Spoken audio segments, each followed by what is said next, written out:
Yes? So Thank you. $36. $36, yes. Hindi ba 32? Senior, no discount? Unfortunately, no.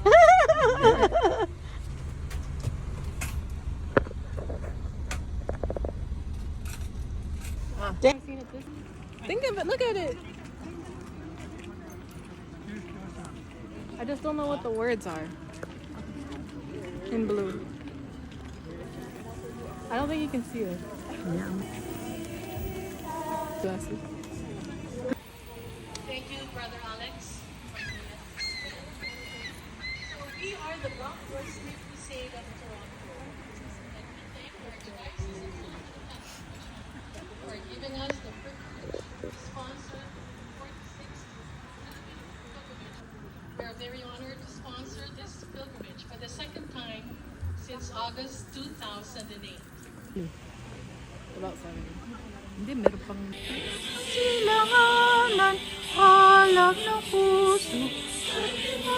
Which is now the town of Midland, has been the homeland of the Huron, Wendat Nation, and of the Anishinaabeg people, who are now referred to in English as the Chippewa Tri-Council and comprised of Osoley First Nation, Rama First Nation.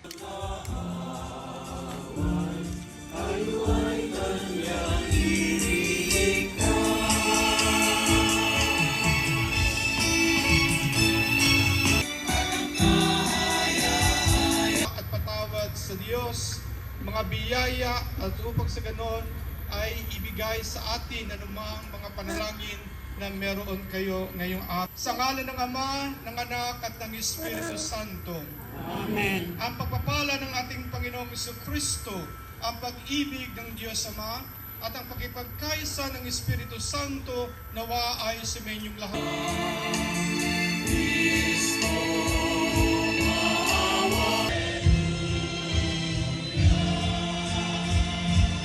Kahalagang tanong, bakit kayo narito? Ano ang inyong intensyon? Bakit kayo pumunta sa araw na ito? Maaari hindi lamang dahil sa taon-taon na natin itong ginagawa. Hindi lamang dahil ito Isa, Panginoon.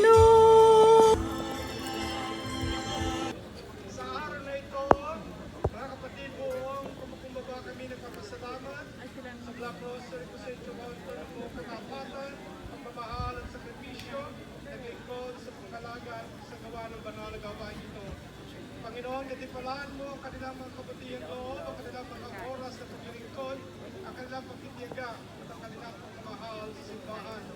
Naway manatili sa kanilang puso at kagalakan na malaman na sila ay naging instrumento upang mapalalim ang pananampalataya ng maraming tao.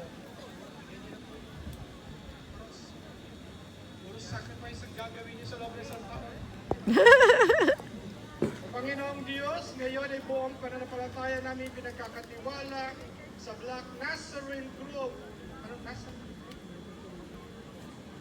The devotees of the Black Nazarene, ang banal na pananagutang ito, naway kanilang tagapin ang misyong ito hindi lamang bilang isang gawain ng pag-organisa, kundi bilang isang banal na misteryo at pananagutan sa iyong karapatan. Pagpalain naman kayo ng Diyos, Ama, Anak at Espiritu Santo. Amen. Palpakan po natin ngayon. Woohoo! Pag-ibig ng Diyos at pag-ibig sa bawat isa. Salamat sa Diyos. Purihin natin ang Panginoon.